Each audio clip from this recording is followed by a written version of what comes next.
The World Cup, which is soccer, or what the rest of the world calls football, we call in the U.S. soccer, it happens every 4 years, and pretty much every nation in the world tries to be part of one of the 36. It's 36, right? Teams, yeah, and then they play to see like who's going to be the World Cup champion. It's a big deal. It's probably the biggest sporting event in the world every 4 years, bigger than the Olympics. And so Qatar won the right to hold World Cup 2022. And there's been a lot of controversy about this. And the controversy is about the Qataris, their policies and views about homosexuality and people in the LGBT community, the treatment of foreign workers, corruption, just general corruption, and alcohol prohibition. And Bassem and I were just talking and thinking, like, you know what, we should really just have this out a little bit, just have a bit of a conversation about it. Because you must be hearing, if you're paying attention at all to anything, you must be hearing something about wondering what there's some kind of conflict or something. Bassem, is there anything you would add to that? Well, Qatar worked really hard to get this football tournament in Qatar.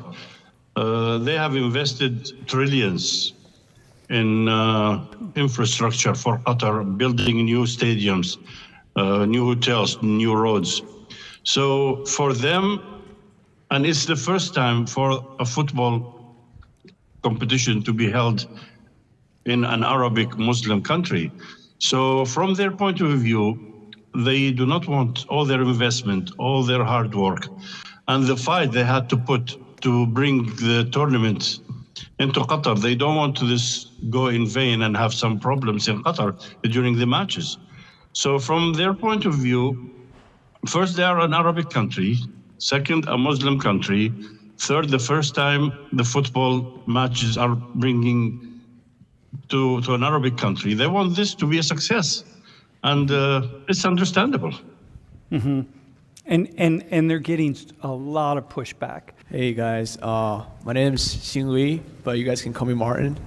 I'm from China, but I came here since 8th grade, and I'm a third year in Penn State. Mm-hmm. I'm Morgan. I am a third year, and I'm from Eastern Pennsylvania, and I'm a chemistry major at Penn State. Hi, my name is Ahmed.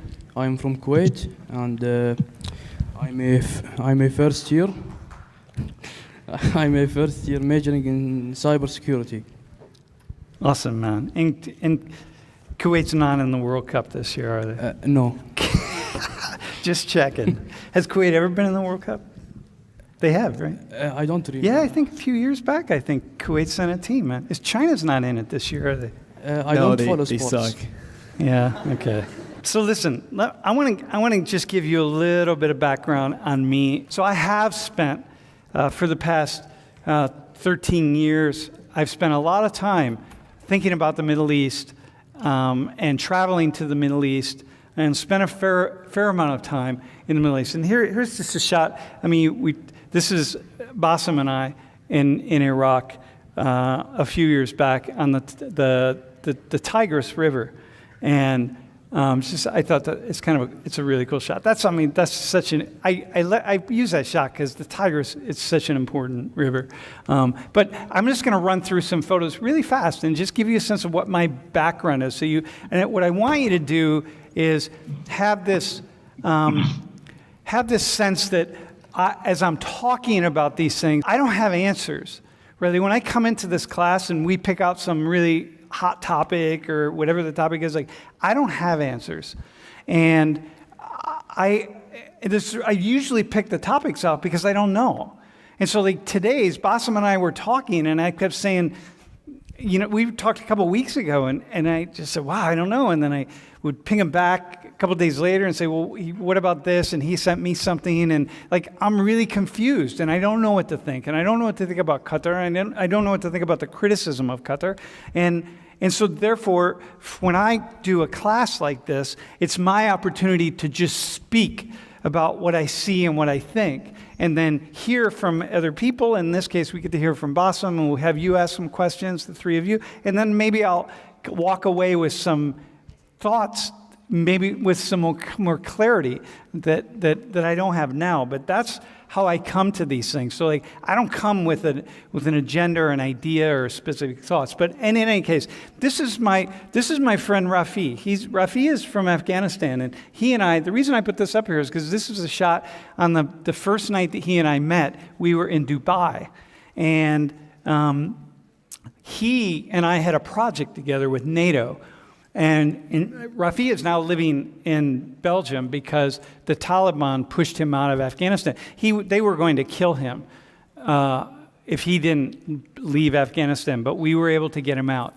And Bassem and I saw Rafi. Well, Bassem you didn't see Rafi this summer, but I did. And he was in danger because of his work with us, and he's alive because of his work with us, that we were able to get him out. Anyway, this is our team in Dubai. We met for our first meeting there. Later, after this meeting with Rafi.